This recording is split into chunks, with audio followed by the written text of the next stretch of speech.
놀라우신 은혜와 축복과 능력으로 함께 해주시기를 간절히 소원합니다. 벌써 3월 1일이 됐습니다. 하나님께서 새로운 이 한 달 또 새봄에 우리의 영적인 봄기운도 돋아나서 믿음의 꽃을 활짝 피워가는 온 교우님들이 되시기를 예수님의 이름으로 축복합니다.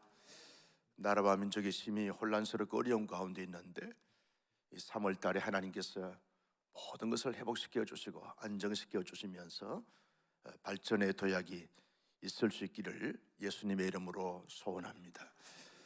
우리 예수님은 여러 지역을 다니시면서 여러 많은 상황을 경험하고 또 만나게 되었습니다. 예수님을 환영하고 지지하는 사람들도 수많은 사람들이 있었고, 예수님을 음해하고 예수님의 사역을 가로막는 대적자들도 많이 만나게 되어진 것을 보게 됩니다. 심지어는 예수님의 그 허점, 예수님의 단점이 무엇인가를 찾아내려고 눈을 부릅뜨고 살피는 자들도 있었고, 예수님을 자기들이 정해놓은 어떤 전통과 규례와 규칙을 가지고 그것에 어긋나게 되었으면 예수님을 제거하려고 이렇게 살피는 자들도 없지 않아 있었습니다. 예수님이 자기를 지지하고 응원하고 좋아하는 사람들을 보면 사역하고자 하는 데 있어서 신바람이 났을 것입니다. 그러나 자기를 대적하고 자기를 엄해하고 자기를 이렇게 죽이려고 하는 악한 자들의 행동 거지를 느낄 때마다 예수님은 많이 힘들고 불편했을 것입니다. 보통 사람 같으면 벌써 사역을 포기해도 벌써 포기했어야 했습니다. 근데 예수님은 어떻게 합니까? 언제나 어떤 상황, 어떤 처지, 어떤 여건이 있든지 간에 전혀 흔들리지 않습니다. 그러면서 예수님께서 하시고자 하는 본질적인 사역을 신실하게 묵묵하게 느끼니 감당하시는 것을 보게 되었습니다. 예수님은 두루 여러 많은 지역을 다니시면서 하나님의 나라의 복음을 선포하십니다. 그리고 제자들을 데리고 다니면서 하나님의 말씀을 잘 가르치면서 양육해 가십니다. 그러면서 예수님은 이 더러운 귀신에 들린 자들의 그 악기를 물리치면서 수많은 병자들을 고치시는 예수님의 공생의 사역 가운데 가장 중요했던 3대 사역을 쉼없이 전혀 휘청거리거나 흔들림이 없이 굳굳하게 잘 감당하시는 예수님의 사역을 보게 되었습니다. 예수님이 본질적인 당신께서 하셔야 될 모든 사역을 신실하게 묵묵하게 잘 감당하게 됐을 때 많은 여인들이 예수님과 함께 하면서 그들이 자기의 것으로 예수님을 섬기는 동력자들이 되어지게 되는 것을 보게 되었습니다. 어떤 여인들은 아주 신분이 아주 높은 그런 여인도 있고, 어떤 여인들은 귀신 들렸다가 나음을 받은 그런 여인도 있었지만, 다양한 사람들이 그저 자발적으로 자원에서 기쁨으로 예수님의 사역의 동력자가 되어져서 하나님의 나라의 일을 감당해 가시는 것을 보게 되었습니다. 여러분, 우리가 하나님을 섬기는 하나님의 사람으로서 주어진 형편과 처지 여건을 우리가 전혀 고려하지 않을 수가 없는 것이죠. 의식하지 않을 수가 없는 것입니다. 그럼에도 불구하고 예수님께서 어떤 사역을 어떤 상황 속에서 감당하셨는지를 우리가 늘 묵상하면서 예수님의 사역을 배우고 따라가고 또 닮아가는 우리 모두가 되시기를 예수님의 이름으로 축복합니다. 예수님은 수많은 무리들과 제자들이 함께 있는 그곳에서 여러분 잘 아시는 씨 뿌리는 비유를 말씀하십니다. 한 농부가 있는데 씨를 가지고 뿌릴 때 4개의 밭이 있다.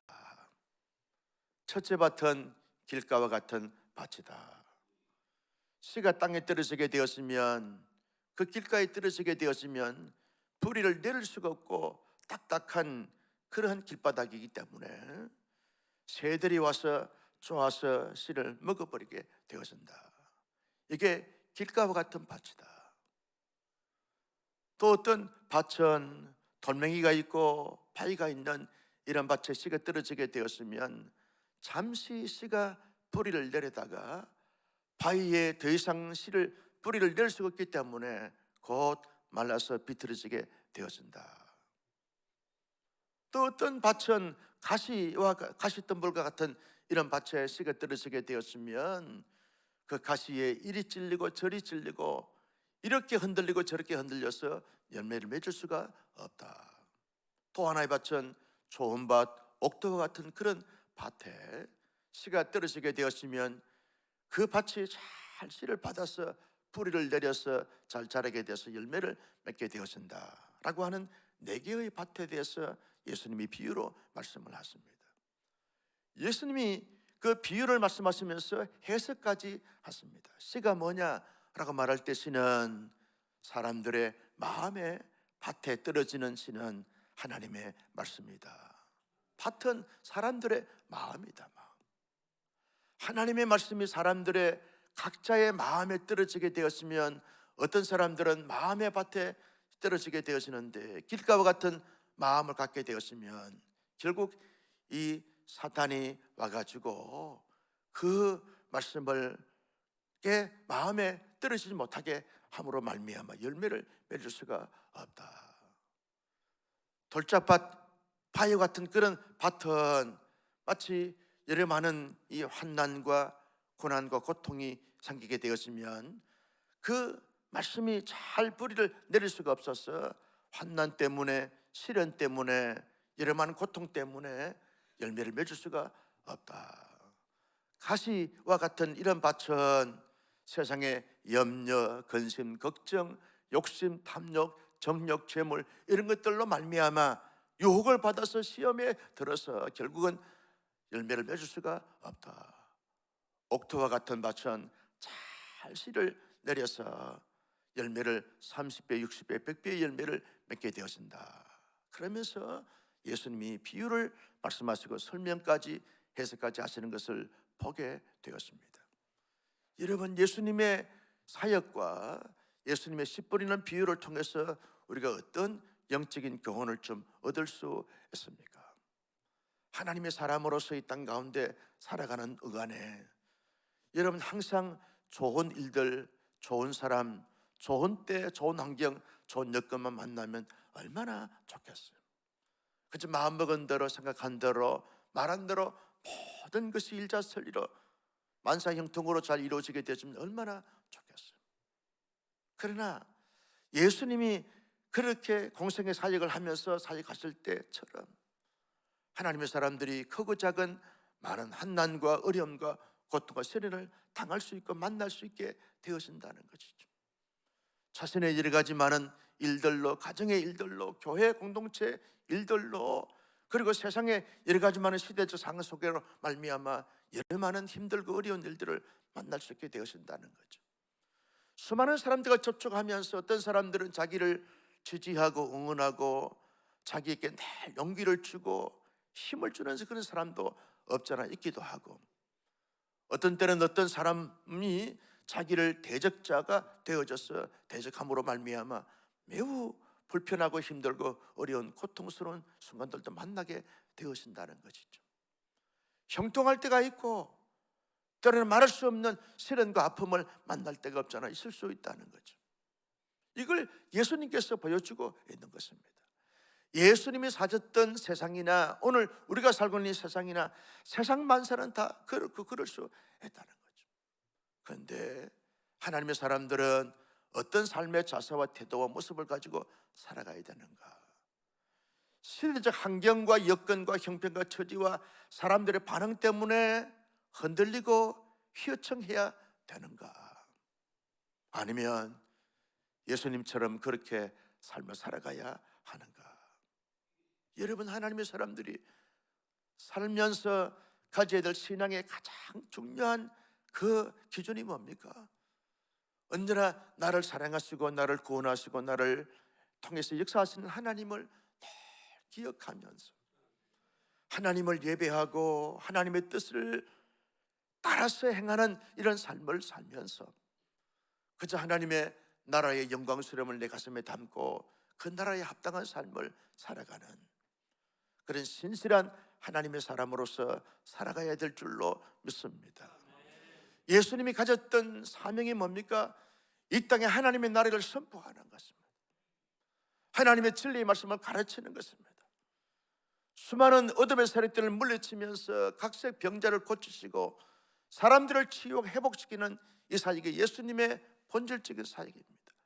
그 일들로 인해서 남녀노소를 막론하고 수많은 사람들을 하나님에게로, 진리에게로, 영생에게로, 하나님 나라에게로 인도하고 이끌어가는 이것이 예수님의 본질적인 사역이고 사명이라고 할 때 예수님이 신실하게 묵묵하게 감당했던 것처럼 저와 여러분 우리가 가져야 될 사명이 뭡니까?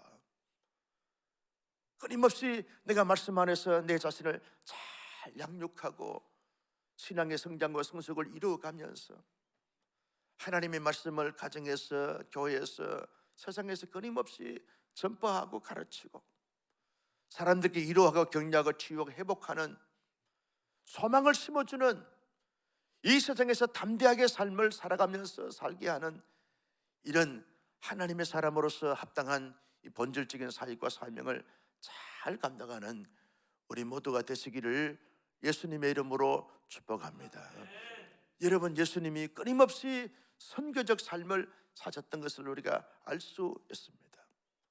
2025년도에 우리 온사랑교회, 우리 오늘 찬양했던 것처럼 필리핀 마닐라 보홀 지역에 여러분 선교 국가로 우리가 정하고 지금 준비하는 가운데 있습니다. 내일까지 1차 접수를 마감하려고 하는데 여러분, 예수님이 만약에 지금 이곳에 계신다고 하면 뭘 하셨을까? 아마 원래 필리핀 단기 선교 가시지 않았을까? 아멘 좀 해보세요. 할렐루야. 여러분, 남녀노소를 막론하고 우리가 한번 시간이 되고 힘이 되고 재력이 되고 은사가 있으신 분들은 우리 함께 필리핀 단기 선교 한번 도전하면서 감당해가는 온 교회가, 온 교우들이 되시기를 예수님의 이름으로 축복합니다. 아마 내일 100명 이상 신청하지 않을까. 너무 많으면 잘라야 돼요. 여러분, 끊임없이 예수님은 하나님의 나라 선포하고 하나님 나라를 이루는 사역을 감당하시는데 우리 모두도, 우리 교회도 그렇게 감당할 수 있기를 예수님의 이름으로 축복합니다. 씨 뿌리는 비유를 통해서 우리가 두 가지 차원에서 교훈을 얻을 수 있습니다. 우리의 마음의 밭이 어떠해야 되는가 하는 것입니다. 길가와 같은 마음의 밭이 있게 되었으면 결국 사단의 공격을 받아서 말씀의 열매를 맺을 수가 없는 거죠. 늘 영적으로 우리를 살피는 거죠. 어둠의 세력들이 나를 공격하고 나를 방해하고 나를 붙잡고 있게 되었으면 아무런 역사를 나타낼 수가 없는 것이죠. 영적인 늘 경성과 각성을 가지고 영적으로 늘 경계하면서 어둠의 세력들을 물리치면서 다스리면서 그리고 늘 성령과 은혜로 충만한 우리의 마음의 밭을 만들어가는 우리 모두가 되시기를 예수님의 이름으로 축복합니다. 여러분, 환난과 시련과 고통이 내게 있게 되었으면 이 고통 가운데서도 정말 말씀을 잘 이렇게 뿌리를 내려서 열매를 맺을 수 있도록 참고 견디고 이겨내고 그리고 던져내고 떠나고 그러면서 우리의 마음을 끊임없이 기억해 가야 한다는 것이죠. 여러분, 환난과 고난과 고통 자체가 우리의 인생의 전부가 아닙니다. 만군의 주 여호와 하나님이 우리 인생의 전부인 줄로 믿으시면 아멘. 여러분, 환난은 이기라고 통과하라고 우리에게 주어지게 되는 것이죠. 예수 그리스도의 이름으로 환난을 당할 때, 시련을 당할 때, 아픔을 당할 때, 상처를 받을 때마다 예수님은 어떻게 이 환난을, 이 시련을, 이 고통을 참고 이기면서 감당해 가셨는가? 이걸 생각하는 거죠. 누구에게나 각자 저마다 나름대로 아픔이 있고 상처가 있고 환난이 다 있을 수 있는 거죠. 그럴 때마다 우리의 신앙의 선배들은 어떻게 이 환난의 문제를 감당해 가셨는가? 우리 예수님은 어떻게 이 아픔과 이 상처와 이 환난과 이 고통 속에서 참고 견디시면서 감당해 가셨는가를 잘 생각하면서 주님의 주시는 믿음과 지혜와 능력을 가지고 한나를 잘 떨쳐버리고 이겨나가는 하나님의 사람들이 되어져서 말씀의 열매를 잘 맺을 수 있기를 예수님의 이름으로 축복합니다. 여러분, 우리 마음에 욕심이 많고 탐욕이 많고 그리고 너무 야망에 사로잡히게 되었으면 말씀이 내 마음에 들어올 수가 없는 거죠. 염려, 근심, 걱정, 불안, 초조, 탐욕과 정욕, 하나님 이외에 다른 것을 나의 인생의 목적으로 목표로 삼게 되었으면 하나님의 말씀에 열매를 맺을 수가 없는 거죠. 여러분, 우리의 건강이 하나님보다 더 앞서가거나 우리 재물이나 명예나 인기나 영광 자체가 하나님보다 더 중요시 여기게 되었지만 아무리 주옥 같은 말씀이 선포된다 할지라도 말씀이 내 마음 안에 들을 수가 없는 거죠. 늘 돈 걱정하고 늘 건강 걱정하고 늘 내 자존심을 내세우다 보면 여러분, 말씀이 내 마음 안에 떨어질 리가 없습니다. 뿌리를 내릴 수가 없는 거죠. 열매를 맺을 수가 없는 거죠. 여러분, 하나님 이외엔 다른 것은 다 2차적이고 3차적이고 아멘 좀 해보세요. 할렐루야. 여러분, 돈은 말이죠, 하나님을 위해서 사용할 것이지 돈이 우리 인생의 목적이 아닙니다. 정력도 참 탐욕도 장수도 내 인생의 목적이 아닙니다. 오직 우리의 목적은 하나님의 영광, 아멘, 예수 생명의 복음, 하나님의 나라 확장.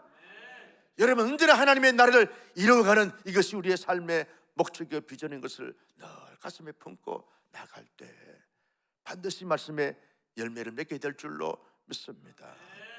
여러분, 우리의 마음이 항상 옥토와 같은 밭이 되어져야 한다는 거죠. 늘 말씀 앞에 순수함과 온유함과 겸손함이 늘 있어야 한다는 거죠.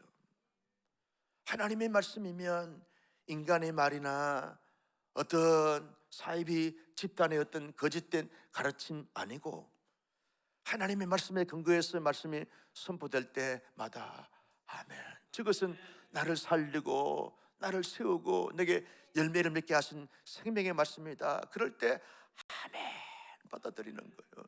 말씀을 읽을 때마다 이것이 내 말씀, 내 마음에 때로는 부딪혀서 해결케 하고 자복하게 하고 통회하고 하게 할 때마다 그래요, 하나님, 내가 이 말씀대로 살지 못한 것을 용서해 주시길 바랍니다. 회개하는 심령으로 말씀을 읽고 묵상하고 그러면서 말씀에 내 마음을 다스리고 내 생각을 통치하고 내 생각을 조정할 수 있도록 말씀 앞에 언제나 나를 내어드리는 것이죠.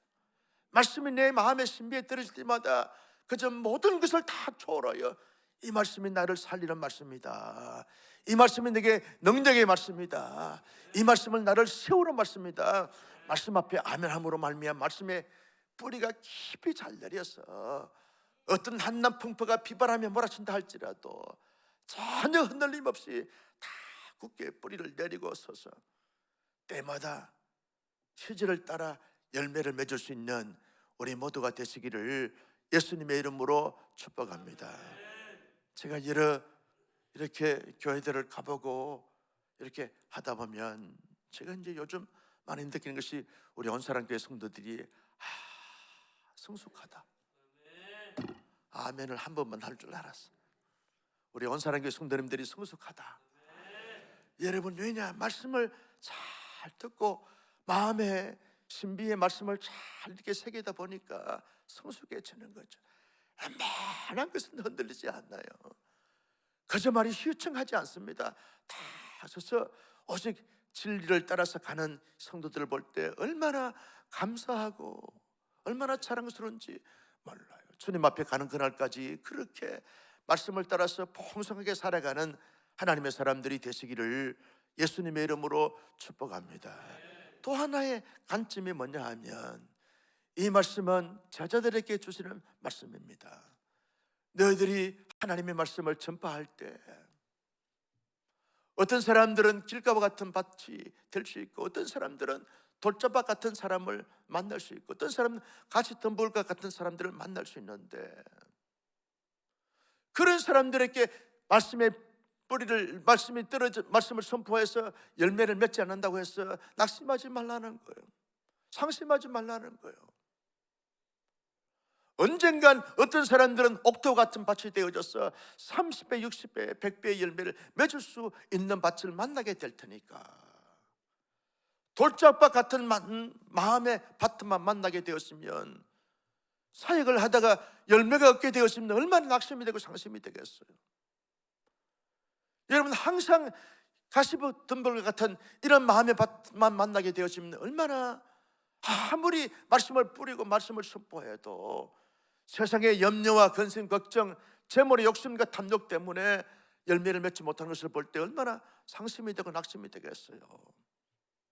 그런 마음의 밭을 집중해서 그것이 전부라고 생각하지 말고, 누군간 그 옥토와 같은 밭을 만나게 될 테니까 그걸 바라보고 참고 견디면서 사역을 감당할 것을 예수님께서 제자들에게 도전하고 있는 말씀이 이 말씀의 핵심이라는 거죠. 여러분, 우리가 순장으로서, 교사로서, 또 여러 많은 중직자로 사역을 하다 보면 사람들에게 영향을 줄 때가 있습니다. 말씀을 가르치고 말씀으로 양육을 하는데, 어떤 사람들은 정말 잘 말씀을 받아먹고 말씀으로 말미암아 잘 성숙이 되고 성장이 돼서 풍성한 열매를 맺어요. 그런 사람들 보면 자랑스럽고 보람이 되어져요. 근데 어떤 사람들은 아무리 말씀을 전해도 사탄에게 빼앗기고 환난에게 빼앗기고 욕심에, 재물에, 염려에, 근심, 걱정에 빼앗겨서 전혀 자라질 않아요. 자라지 않고 성숙되지 않는 사람들 보면 내가 이러려고 이렇게 순장이 됐단 말인가, 교사가 됐단 말인가 낙심할 때가 있을 수 있다는 거예요. 그래서 사역을 하지 않고 포기하는 사람들도 없잖아 생길 수 있다는 거죠. 그러나 예수님이 이미 예언하고 있는 것입니다. 반드시 이 땅에는 사람들의 마음의 밭이 길가와 같고 돌짝밭과 같고 가시덤불과 같은 이런 마음의 밭을 만날 수 있다는 거예요. 그들만 바라보게 되면, 그들만 의식하게 되었으면 기가 죽고 의욕이 상실되지만, 언제나 하나님의 사람들은 반드시 하나님의 능력의 말씀이 옥토 같은 밭을 만나게 되면 열매가 맺을 수 있다. 이 사람들을 집중하라는 거예요. 이걸 바라보고 기대하면서 부단히 참고 견디고 인내하면서 끝까지 사역을 감당하다 보면 반드시 열매를 맺게 되어진다. 여러분, 따라서 합니다. 신앙은 견디는 것입니다. 한 번 더요. 신앙은 인내하는 것입니다. 참고 인내하고 끝까지. 여러분, 예수님 보십시오. 3년 동안 그렇게 불철주야 밤낮으로 데리고 다니면서 양육을 해도 다 배신자가 되고 배반자가 되어졌어요. 그래도 예수님은 낙심하지 않아요. 왜? 성령님이 임하시게 되면 그들이 자기의 사역보다 훨씬 더 큰 사역과 더 많은 사역을 하게 될 것을 예수님이 이미 아시기 때문에 그렇다는 거예요. 예수님께서 제자들이 배신할 것을 알게 되어지고 그것이 전부인 것 같으면 예수님이 얼마나 낙심이 되고 상심이 되겠어요. 반드시 너희들은 나보다 더 큰 일을 하게 되리라. 이게 예수님의 확신 믿음 아닙니까? 예수님 비전 아닙니까? 여러분, 지금은 보이지 않는다 할지라도 낙심하지 마십시오. 장차 말씀을 꾸준하게 신실하게 던지고 가르치고 심게 되었으면 10년, 20년, 30년 이후에 우리의 자녀들이, 우리의 다음 세대가, 우리의 교회들이 반드시 믿음의 열매를, 신앙의 열매를, 영적인 열매를 맺게 된다는 사실을 알고, 내가 할 수 있는 그 일은 복음을, 하나님의 말씀을 던지고 뿌리고 심고 가꾸고 최선을 다하여 사역을 해가는 것이 우리의 본분인 줄로 믿었으면 아멘. 잘 감당하는 우리 교회가 될 수 있기를, 교우들이 될 수 있기를 주님의 이름으로 축복합니다. 존귀하신 아버지 하나님, 주신 말씀에